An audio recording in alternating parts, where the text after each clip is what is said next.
তাহলে কি সবকিছু চূড়ান্ত হয়ে গেল? জামাত ইসলাম কি এবার তাহলে সরকার গঠন করতে যাচ্ছে? সুপ্রিয় দর্শক, ভিডিওতে আসছে কিছু ভয়ঙ্কর এবং ভয়াবহ কিছু তথ্য, যেগুলো দেখলে আপনার চোখ কপালে উঠে যাবে। তো সম্পূর্ণ ভিডিওটি দেখলে আসলে বুঝে যাবেন সরকার গঠন করতে যাচ্ছে জামাত ইসলাম।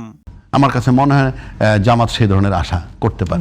অন্যদিকে আমিরে জামাত, যেখানে আমেরিকা বলছে, অন্যান্য কৌশলগত রাষ্ট্রগুলো বলছে যে এবার জামাতের ক্ষমতায় আসার বিপুল সম্ভাবনা রয়েছে।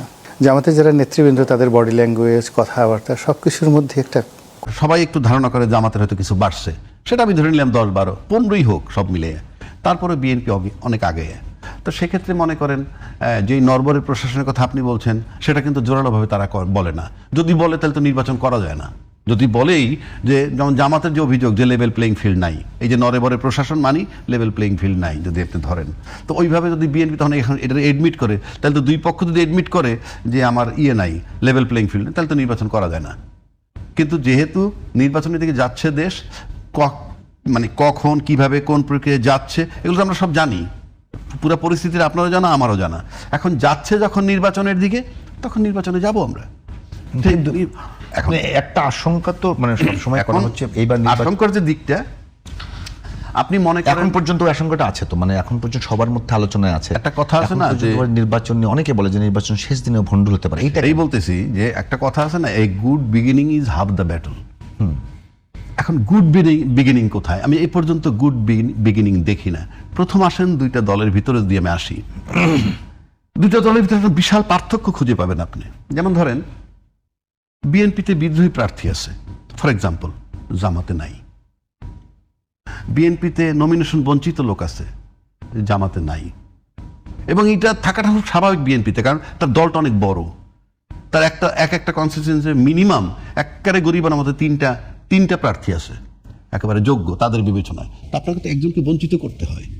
সুতরাং এই বঞ্চিত হওয়ার কারণে সে উপর দিয়ে যাই বলুক না কেন, ভিতর দিয়ে ভাববে এ যাতে ফেল করে, কারণ যদি পাশ করে তাহলে এই জায়গাটা তার পার্মানেন্ট হয়ে যায়।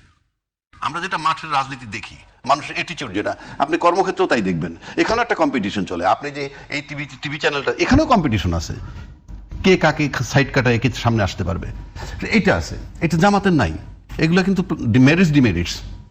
তারপরে আসেন জামাতের চেইন অফ কমান্ড। আপনি দেখেন চেইন অফ কমান্ড, আপনি ভালো করে যদি লক্ষ্য করে দেখেন, আমরা ফরিদপুরের বোধহয় কালকে দেখলাম যে তারেক রহমান সাহেবের মিটিংয়ে যে সিকিউরিটি যারা দায়িত্ব পালন করে, তারা একজনে ওই যে ব্রিফকেসের মতো একটা কি থাকে, এটা কিন্তু ইনফ্যাক্ট এটা বোধহয় প্রোটেক্টর, ওই যে সিকিউরিটি, মানে এটা বোধহয় বুলেট প্রুফ। ইভেন ওদের গায়ে যে জ্যাকেট সেটাও বুলেট প্রুফ। সে এটা গাড়ির ভিতরে রাইখে কিন্তু সে গায়ের শক্তি দিয়ে সব সরাইছে, মানে তারেক জিয়া সাহেবের গাড়ির কাছে এসে পড়তে চায়। মানে এটা আপনি অনেকটা চেইন অফ কমান্ড ধরতে পারেন। চেইন অফ কমান্ড থাকলে আপনি হাতে গোনা সিকিউরিটি লোক কয়টা, লক্ষ লক্ষ লোক হয়। চেইন অফ কমান্ড থাকলে কিন্তু লক্ষ লোকের কিছু আসা যায় না। আপনি জামাতের চেইন অফ কমান্ড আছে, আমি দেখতেছি যেটা। এরপর যদি আপনি আসেন বিএনপির যুবদল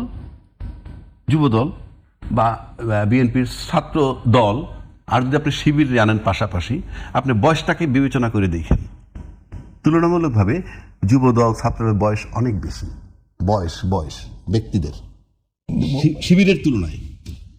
ছাত্রদলে কি অন্য কোনো পন্থা ছিল? আর মানে যেহেতু সেটা যাওয়ার বিষয় না, বিষয়টা হচ্ছে যে আপনি বয়স্ক লোকের 50টা বয়স্ক লোক, সে 45 বছরের 50টা লোক আর 25 বছরের 15টা লোক ইকুয়াল। আমি সেই অর্থে বলছি, এটা আমি দোষ দিচ্ছি না, আমি একটা জরিপ মেজার করছি। তারপর যদি আসেন আরেকটা মারাত্মক জিনিস আছে, সেটা হইল বিএনপির ক্ষমতা হারানোর ভয় আছে, জামাতের নেই। এটা কিরকম? এটা এরকম যে বিএনপি একটা বড় দল, আমি ভোটের যে পার্থক্যটা দিছি, নির্বাচন হইলে তার ক্ষমতায় যাওয়ার কথা, সেই হিসাবে সে ক্ষমতায়, আমি ওইটা মিন করছি। তার ক্ষমতা হারানোর ভয়, নির্বাচন হইলে আমি জিতবো, এটা আমি কোনো কারিশমা বলতেছি না, আমি জনসমর্থন, অতীত রেকর্ড, তার যে পরিমাণ ভোট। বিএনপির বডি ল্যাঙ্গুয়েজ কি রকম আছে যে তার ক্ষমতা? সেটা তো সেকেন্ড কোশ্চেন আসতেছি, আমি সেটা সেকেন্ড ধাপে আসতেছি। তাহলে সেই হিসাবে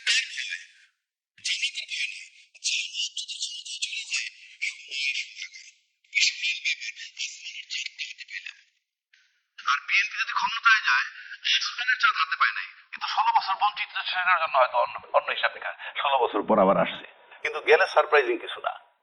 আমি সেই অর্থে বলছি, অর্থাৎ সেই হিসাবে বিএনপির হারানোর ভয় আছে, কিন্তু জামাতের ভয় নাই। বিএনপি আর আওয়ামী লীগ যদি নির্বাচন হয়, সেখানে যদি আওয়ামী লীগ হেরে যায়, বিএনপি যদি এটা গ্রহণ ওই অর্থে শুধু এই ঝুঁকিগুলো তাদের আছে। আরেকটা ব্যাপার এখন, এরপরে আমি চলে আসি মাঠে ভোটের অবস্থায় যদি আসি, এর সাথে সাথেই আসবে আপনার জুলাই আন্দোলন। এগুলো তো আমি বললাম দুইটা দলের, তারপরে আসবে জুলাই আন্দোলন। এখন জুলাই আন্দোলন ধারণ করে কে? বিএনপি 35% যারা সাপোর্টার, তারা তো মনে করেন বা স্বপ্ন দেখেন যে তিনি হবেন প্রধানমন্ত্রী। আজকে সন্ধ্যায় জাতির উদ্দেশ্যে ভাষণ দিয়েছেন বাংলাদেশ জাতীয়তাবাদী দলের চেয়ারম্যান জনাব তারেক রহমান এবং জামাতে ইসলামীর আমির জনাব ডক্টর শফিকুর রহমান। জনাব গোলাম মাওলানা রনি, আপনি তাদের বক্তব্য শুনেছেন হয়তো অথবা শোনেননি, কিন্তু এর মধ্যে তাদের মাঠের যে বক্তব্য বিবৃতি, যাদের জনগণের সঙ্গে তাদের যে ইন্টারাকশন, সেগুলো আপনি জেনেছেন। নানা ধরনের বিষয় আসছে, নির্বাচনের খুব কাছাকাছি আমরা এই সময়ে তারা প্রতিশ্রুতি দিচ্ছেন আগামীর সুন্দর একটা বাংলাদেশ রচনার ক্ষেত্রে, কিন্তু কিছু কিছু বিষয় আছে এখনো তাদের মধ্যে এক ধরনের দোষারোপ কিংবা পুরনো রাজনৈতিক যে বিতর্ক, সেগুলো কিন্তু এখনো রয়ে গেছে। ৭১ আছে, চাঁদাবাজি, দখল, তারপরে তাদের ধর্ম নিয়ে যে রাজনীতি, সেই বিষয়গুলো নিয়ে দুই পক্ষের মধ্যে কিন্তু একটা লড়াই কিন্তু এখন একটা চরম পর্যায়ে। কারণ ভোটের মাঠ, স্বাভাবিকভাবেই এটা নিয়ে অস্বাভাবিক কোনো চিত্র নেই। সব মিলিয়ে আপনি এই পর্যন্ত কি দেখছেন মানে সামনের যে ভোটের দিন আসছে, সেই সময়টাকে কেন্দ্র করে আপনার চোখে কি গুরুত্বপূর্ণ বিষয়গুলো চোখে ভাসছে? প্রথমত আমি জনাব তারেক রহমান সাহেব আসার পর থেকে তার সকল বক্তব্যগুলো শুনেছি বা শুনি। এ কারণ হলো যে বিএনপি 35% যারা সাপোর্টার, তারা তো মনে করেন বা স্বপ্ন দেখেন যে তিনি হবেন প্রধানমন্ত্রী। তারপর রাষ্ট্রের যে সকল কর্তা ব্যক্তি রয়েছে, তাকে আজ পর্যন্ত যে প্রোটোকল দেওয়া হচ্ছে ওভাবেই তাকে দেওয়া হচ্ছে। তার ছেলে মেয়ে, তাদের স্ত্রী, পুরো রাষ্ট্র তাদের মানে দায়িত্ব নিয়েছে এবং সম্মান প্রদর্শন করছে। কাজে একজন নাগরিক হিসেবে ভবিষ্যৎ প্রধানমন্ত্রীর বক্তব্য শুনতেই হবে। অন্যদিকে আমিরে জামাত, যেখানে আমেরিকা বলছে, অন্যান্য কৌশলগত রাষ্ট্রগুলো বলছে যে এবার জামাতের ক্ষমতায় আসার বিপুল সম্ভাবনা রয়েছে। জামাতের যারা নেতৃবৃন্দ, তাদের বডি ল্যাঙ্গুয়েজ, কথাবার্তা, সব কিছুর মধ্যে একটা ক্ষমতা ভাব, একটা আমির ভাব এবং একটা খলিফা ভাব। তো এরকম একটা ভাব সব চলে আসছে, যেগুলো দেখতে আমার ভীষণ ভালো লাগছে। এই কারণ হলো যে দুর্ভাগ্য হোক সৌভাগ্য হোক, আমিরে জামাত কিংবা জনাব তারেক রহমান সাহেব দুজনের সঙ্গে আমার ব্যক্তিগত সম্পর্ক বিভিন্ন সময় ভালো ছিল, এখনও হয়তো আছে। তো আপনার প্রিয়জন মানে ডানে হইলেও আমার, বামে হইলেও আমার, আমিরে জামাত যদি দেশের প্রধানমন্ত্রী হন আমার ভালো লাগবে, তারেক রহমান সাহেব হলেও ভালো লাগবে। এই জন্য আমি দেখি, তাদের দুজনকে দেখি, খুব মজা করে দেখি। কিন্তু অবাক করার ব্যাপার হলো যে আমি দুজনের কারোর মধ্যে কোনো স্বস্তির লক্ষণ দেখি না।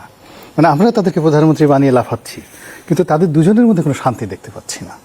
তাদের শরীরের সঙ্গে তাদের মুখের কথা, ঠোঁটের সঙ্গে চোখের সম্মিলন, চোখের সঙ্গে যে চোয়াল, এই চোয়ালের যে সম্মিলন, একটা আছে না সৃষ্টি সুখের উল্লাসে। যখন আপনি কোনো কিছু সৃষ্টি করবেন, তখন আপনার দেহ মনে একটা পুরো কাজ করে যাবে, উল্লাস কাজ করে যাবে। তো ওইরকম দুজনের কারোর মধ্যেই আমি কোনো উল্লাস দেখতে পাই না। তাদের কাউকে দেখে মনে হয় না যে অ্যাসার্টিভ কোনো কিছু রয়েছে, এবং তারা কনসিস্টেন্সি, যেটাকে বলা ইংরেজিতে, ধারাবাহিকভাবে তাদের যে বক্তব্য, চিন্তা চেতনা, তারা গত 17 মাসে স্বাভাবিক রাখতে পেরেছেন এবং আগামী 17 মাস তারা এই ধারাবাহিকতা বজায় রাখবেন। তা না করে যেটা মনে হলো যে জামাতের আমির বা আমিরে জামাত, তিনি প্রাণান্ত চেষ্টা করছেন যে কি করে তারেক রহমান হওয়া যায়, এবং তারেক রহমান সাহেবের অনেক কিছুই তিনি অনুকরণ করেছেন। চেয়ারে বসা, ব্যাগ টানা, তারপরে শেষে খুব স্বাভাবিক হওয়া। যেমন তিনি চিত হয়ে মঞ্চের উপর শুয়ে পড়েছেন, বিছানার উপরে, একটা শীতল পাটির উপর। আমার ভীষণ ভালো লেগেছে। এত মানে একজন প্রধানমন্ত্রী প্রকাশ্য মঞ্চে শীতল পাটির উপরে চিত হয়ে শুয়ে পড়েছেন, এই দৃশ্য আমি না দেখলে আমার চোখে বিশ্বাস করতে পারতাম না যে কি আগেকার দিনে হযরত উমর বা অন্যান্য যারা ছিলেন তারা খুব স্বাভাবিক জীবনযাপন করতেন। আমাদের আমিরে জামাত এভাবে সে কৃতজ্ঞতা প্রকাশ করতে পারে যে একজন ভক্ত তাকে একটা শীতল পাটি দিয়েছেন, তাকে সম্মান জানানোর জন্য তিনি ছিটিয়ে শুয়ে পড়েছেন। আমার তারেক রহমান সাহেব, তিনি আমিরে জামাতের মতো করে আরবি বলার চেষ্টা করছেন, তারপর কোরআনের কথা বলছেন, হাদিসের কথা বলছেন, মা ফাতেমার কথা বলছেন, আয়েশা সিদ্দিকা রাদিয়াল্লাহু তাআলা আনহার কথা বলছেন, বদরের যুদ্ধের কথা বলছেন। তো এই যে একজন আরেকজন হওয়ার চেষ্টা, এটা মানে রাজনীতিতে কুলক্ষণ, অশনি সংকেত। রাজার যে নীতি থাকবে সেটা হলো যে সে সবার চেয়ে ব্যতিক্রম। Leader means a combination of many people, thousands of people, লক্ষ লক্ষ মানুষের চিন্তা চেতনা ধ্যান ধারণা তিনি ধারণ করবেন এবং সারা পৃথিবী তাকে নিয়ে কি চিন্তা করছে কি বলছে ডাজ নট ম্যাটার। সে তার মতো করে সে এগিয়ে যাবে, কথা বলবে, সে মানে তার উদারতা, তার বেয়াদবি, তার সমস্ত কিছু থাকবে অনন্য। Leader is leader, just like Julius Caesar, Napoleon Bonaparte. সারা দুনিয়া কি মনে করলো না করলো, সে তার কাঙ্ক্ষিত মাকামে পৌঁছানোর জন্য চেষ্টা করবেন। কিন্তু এখানে সেটা মনে হচ্ছে না। বর্তমান যে দেশের প্রধান দুটো নেতা, এবং এটা জানাতেন না, আপনি চিন্তা করেন, আমরা সুলতান সুলেমানকে মানে খুব ফলো করি যে দীপ্তি টিভির নাটকের কারণে। তো সুলতান সুলেমানের যে বিশাল অর্ধ দুনিয়া, তার রাজত্বে মোট 36 কোটি মানুষ ছিল, 36। আর আমাদের এই বাংলাদেশে এখন 18 কোটি মানুষ। তো আপনি বোঝার চেষ্টা করেন যে অর্ধেক অটোমান সাম্রাজ্যের অর্ধেক। তো এই 18 কোটি মানুষকে নেতৃত্ব দেওয়ার জন্য আমাদের যিনি নেতা হবেন তার মধ্যে যে ভীষণ থাকবে, যে মিশন থাকবে, ধৈর্য থাকবে, সহ্য থাকবে, শক্তি থাকবে, সাহস থাকবে, জ্ঞান থাকবে, বুদ্ধি থাকবে, লেখাপড়া থাকবে, তারপরে শেষে দার্শনিকতা থাকবে, ফিলসফি থাকবে, নীতি থাকবে, নৈতিকতা থাকবে এবং হিস্ট্রিক্যাল হেরিটেজ থাকবে, ঐতিহাসিকভাবে এটা ঐতিহ্য থাকবে। দুর্ভাগ্যজনক হলো যে দেশের প্রধান দুইজন নেতার এমন একটা ইতিহাস আপনি বর্ণনা করতে পারবেন না, না শিক্ষা, না দীক্ষা, না পরিবার, না লিগেসি, না ড্রেস কোড, মানে অনুকরণ করবো আমি নেতাকে। ওকে, তো যেই জন্য কেমন যেন মনে হচ্ছে সবাই নাচছে, কিন্তু আমিও নাচছি, কিন্তু আনন্দ নেই। ওকে।